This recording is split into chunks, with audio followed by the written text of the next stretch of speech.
नमस्कार सर्वांना. श्री स्वामी समर्थ.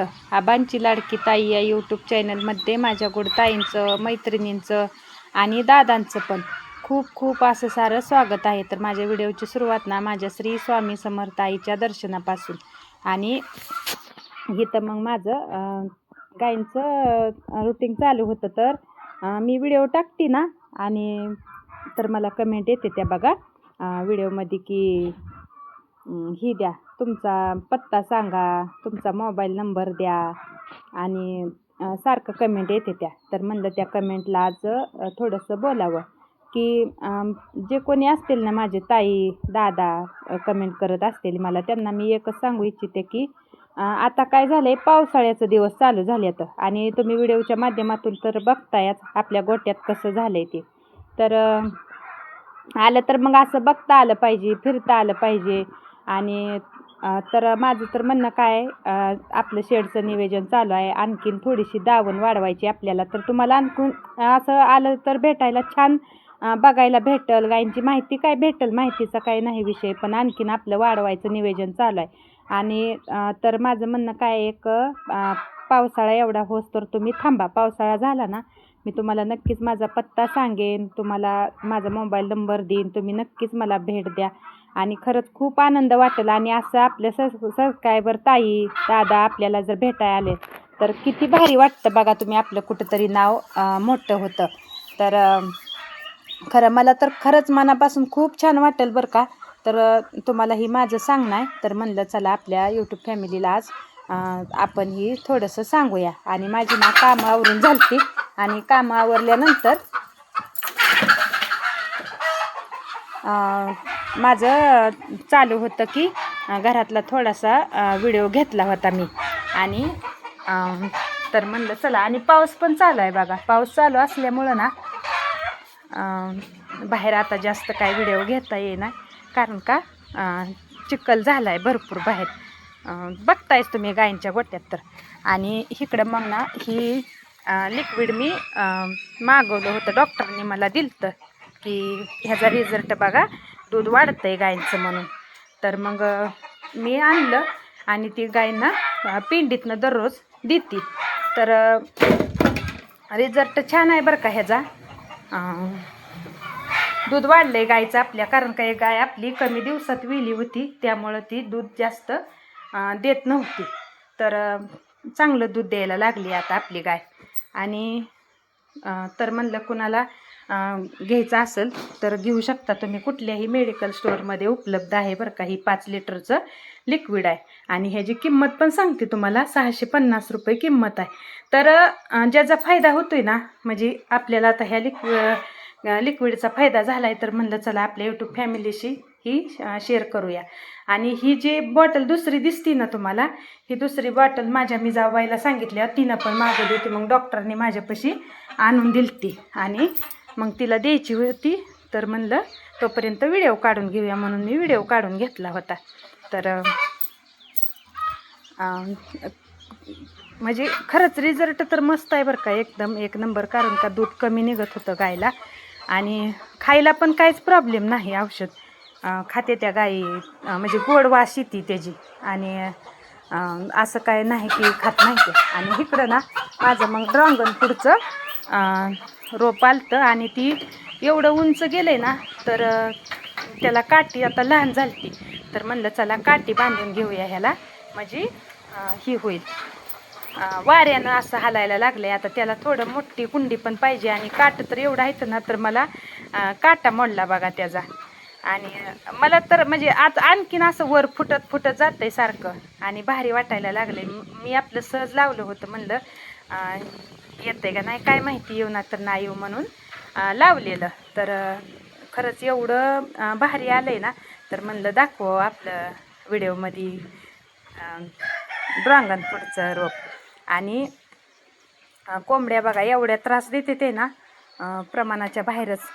कारण का त्यांना आता उकरायला शेण भेटत नाही, म्हणजे ओलं झाल्यामुळं, त्यामुळं कालवा करते. आता तुम्हाला व्हिडिओमध्ये कोंबड्यांचा भरपूर आवाज आला असेल, आणि थोडा असं हाणावं पण लागते त्या बाहेर. म्हणजे काय होतं, जास्त कालवा करत नाही ते, आणि अंडी घालायचं टायमिंग असतं त्यांचं.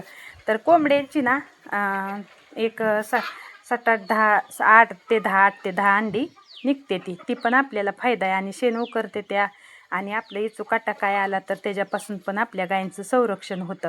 आणि इथं आमचं परत धारा झाल्यानंतर ना टायमिंग होतं थोडंसं, तर शेण काढायला चालू होतं. म्हणजे रोजची रोज आता शेडमधलं स्वच्छता झाली बरं का, आणि वाऱ्यामुळं शेडमधलं पूर्ण असं रान हाडकलं आहे.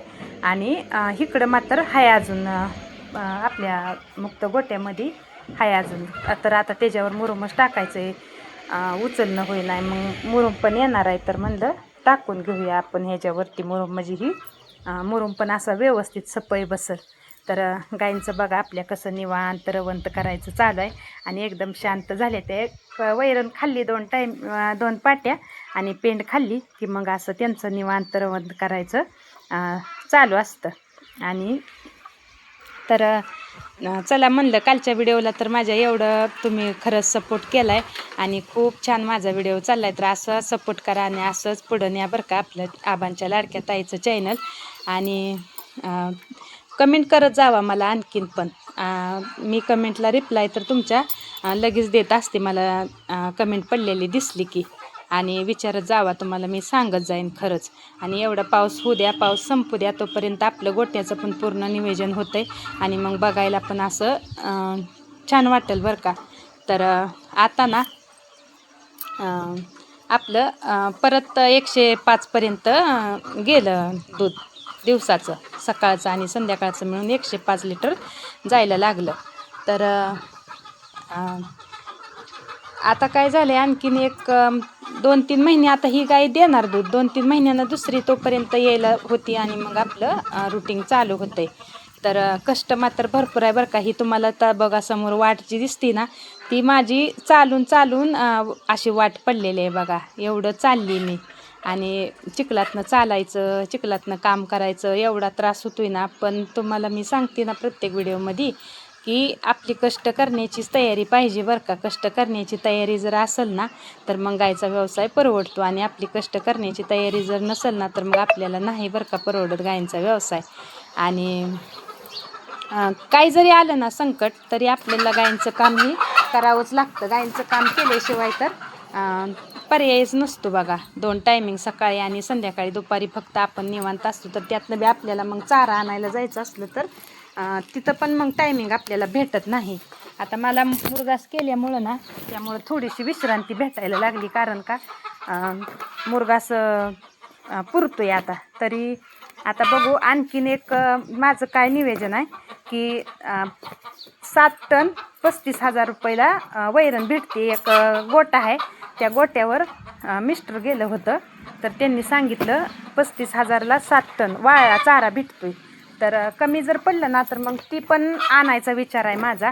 आणि मी पण त्यांच्या गोट्यावर जाणार आहे भेट द्यायला. त्यांच्याकडे जरशा गायी पण आहेत त्या, आणि म्हशी पण आहेत त्या. तर म्हणलं आपण एकदा जाऊन भेटून पण येऊया. आणि मी तिथं गेली ना मग नक्कीच व्हिडिओ काढीन बरं का तिथला, आणि तुमच्यासोबत शेअर करीन, त्यांच्याशी थोडीशी चर्चा पण करीन. त्यांचं जास्त भर फक्त मुरघास आणि ह्याच्यावर आहे, वाळ्या बाहेरनं चारा आणण्यावरच आहे. एवढ्या 2 गोष्टीवरच त्यांचा भर आहे. ती काय असं बाहेरनं वैरण रोजची रोज आणत नाही. ती त्यांच्या गोट्यावर बिहारी आहेत, आणि ती बिहारी ना बाहेर चारा आणायला जात नाही ती बघा. फक्त आयती वैरण टाकायची आणि धारा ही गायींचं व्यवस्थित करते ती, एवढंच आहे त्यांचं. आणि वैरण मालकानीच आणून द्यायची त्यांना, असं असतं बिहाऱ्याचं. तर मग बघू आता 1-2 दिवसात माझा त्यांच्या गोट्यावर जाण्याचा विचार चालू आहे. मी गेली ना नक्कीच व्हिडिओ काढीन आणि टाकीन माहिती. तर तुम्हाला आणखीन काय माहिती हवी असेल माझ्याकडं तरी पण मला तुम्ही विचारत जावा, कमेंट करत जावा. आणि माझं व्हिडिओ कसं वाटतं तर ती पण तुम्ही मला सांगत जावा. काय माझं म्हणजे असं 100% मला सगळं व्यवस्थित येतं आहे असं काय नसतं बरं का. कुठंतरी चूक होतच असते माणसाकडं, आणि ती सुधारण्याचा माणूस नक्कीच